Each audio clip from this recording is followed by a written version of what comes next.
Coogs house. Set your calendars because the NCAA just allowed Houston to play in Houston for March Madness.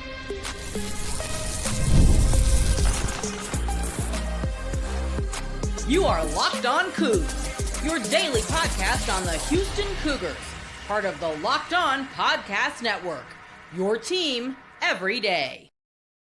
Welcome to Locked On Coogs, podcast about your Houston Cougars. I'm your host, Houston-born teacher and coach Parker Ainsworth. And whether you're a Houston fan or just a hater can't step by, and I got a feeling there's a few of you on this one, thank you for making Locked On Coogs your first listen of the day. Make your first listen each and every day here at Locked On Coogs. We're doing the conversation, but you know what? Say, tell us in the comments down below if you've ever been to March Madness, because now might be your chance. Today's show is brought to you by FanDuel, America's #1 sports book.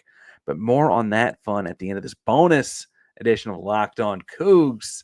One segment, one big thing to talk about, and that is that Houston can officially play in Houston in the Southern Regional in 2026. Now, until Thursday, Houston was officially hosting the Southern Regional in 2026, March 26 to 28 at the Toyota Center.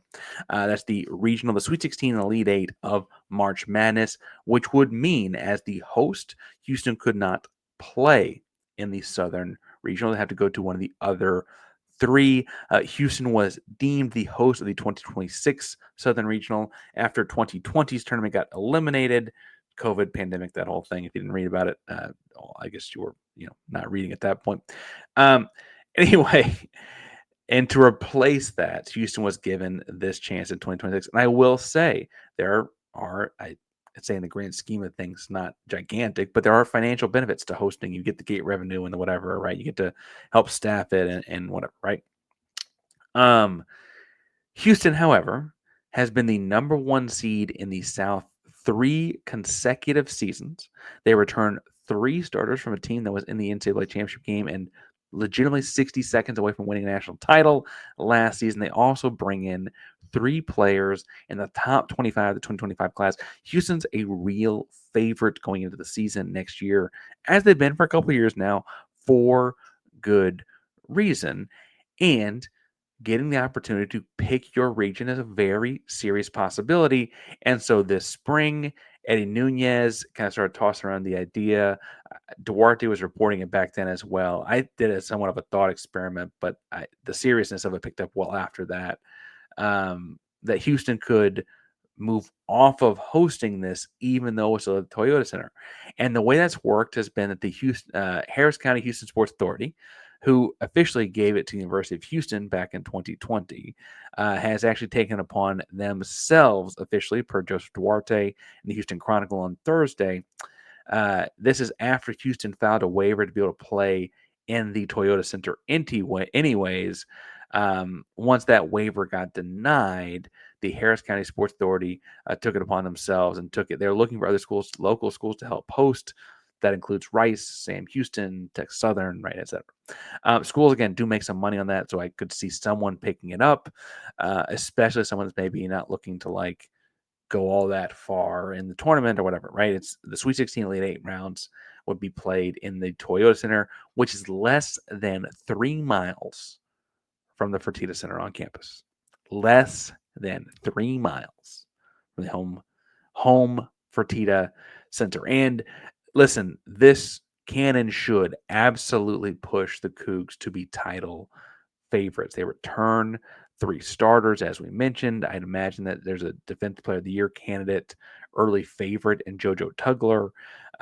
You could argue that you have guys like in the running for MVP of the conference, Emmanuel Sharp, as a senior this year, senior in a very veteran-laden group. Really good balance of dynamic youth and veteran experience on this roster. And it really feels like there's a good chance that they're pushing for this, right? And I could have said that a year ago too, when they were pushing for the Final Four in San Antonio, which is also functionally their backyard. And health been permitting, I think they had a pretty solid push to get there in 2023 and 2024. Both years, Houston came up not quite healthy, right? So obviously there's more to this. But Houston has been the number 1 seed in the South region 3 consecutive years. And I think what's interesting is this year, this upcoming year, it feels like they have a good shot at it again. Because when you think of like some dominant programs across the country, there's other regionals that if they were to also be a number 1 seed, they might be more likely to pick. Like East Coast schools and even Southeast schools are probably more likely to play in the East Regional next year, are more likely to want to be the number 1 seed in the East Regional next year because that's in Washington, D.C., which is frankly pretty far south relative to major cities on the Eastern Seaboard, and really a great option for your SEC champion schools or whatever, right? If you're more of a Big Ten type of school, you're looking for like, okay, where's the Midwest regional going to be? This is a year where Houston and Chicago are your Southern and Midwest hosts. Chicago being the Midwest host means it's actually a place that Midwest schools will be getting to. It's not like if there were like Knoxville or Memphis and Minneapolis. And so, like, if you're Indiana or Purdue, you're picking, like, do we go to the South Regional and play closer in mileage, or do we go to the Midwest for a cultural fit or whatever? Like, there's a true, distinct center of the Midwest hub in Chicago for that option. And there's a true West Coast option. It's not like Houston's the furthest west of any of these, and the other option is Salt Lake City or something, which is not all that much farther west on the longitude lines.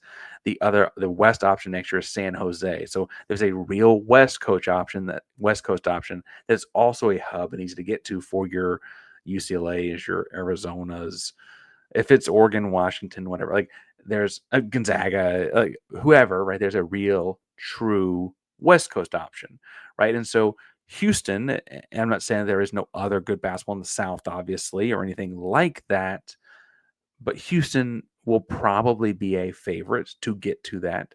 Um, and once they get to that regional, then they'll play the 64 and 32 games against, if they were the 1 seed in that instance, a theoretical 16 seed and a theoretical 8-9 seed for the opportunity to then come and play in their own backyard for the Sweet 16 and Elite 8.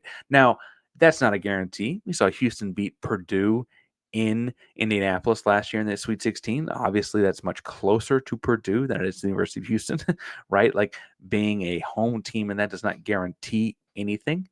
However, I do think it's worth pointing out that you in that instance would, I guess last anyway, you in that instance would have your home crowd. And this is not quite the Purdue to Indianapolis. So there are a lot of alums in Indianapolis from Purdue. This is literally 3 miles away from campus. Like you could get the whole university there, right? And it's a big deal. It's a good deal, and it's a crazy deal. They got to pull it off. It's a big win for Nunez too, because I think this will kind of help drum up excitement for when that weekend happens potentially.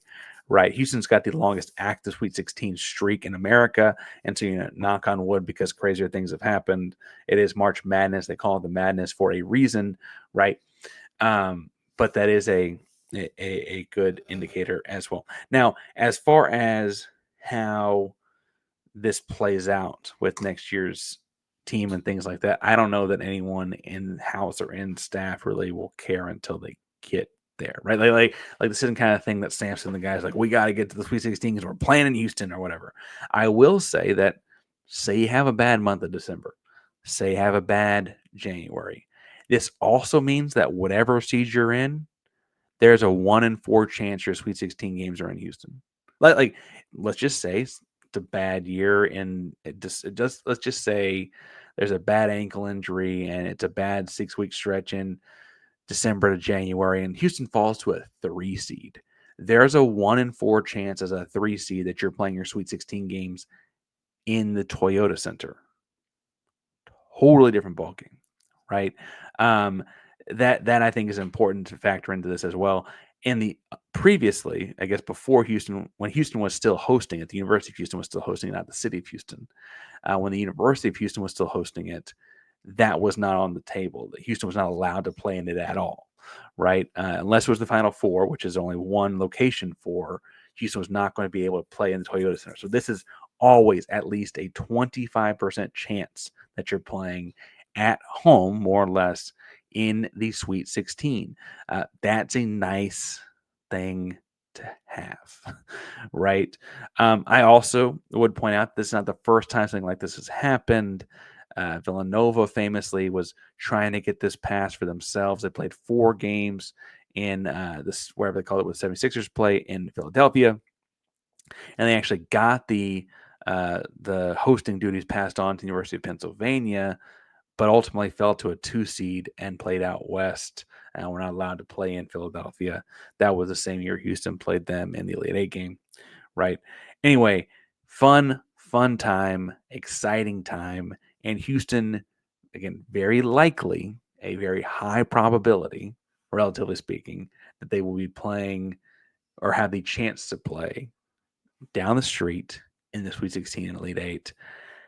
And if that weren't enough, that show is also brought to you by FanDuel, America's #1 sports book, because summer sports are in full swing. We're talking about next March, but they're in full swing right now. Soccer, golf, tennis, whatever. FanDuel is the best way to make every game more exciting. Baseball can get more exciting. I promise. You're already in and following the action. The Astros are hot right now. You can be hot as well. With FanDuel, you know the game wherever your friends are outside getting sunburn, where they're same-game parlays, hit streaks, random in-game live action as well. New to FanDuel, new customers get 50 can bet just $5, get $150 back in bonus bets your first bet hits. It with FanDuel app today. Visit FanDuel.com to get started.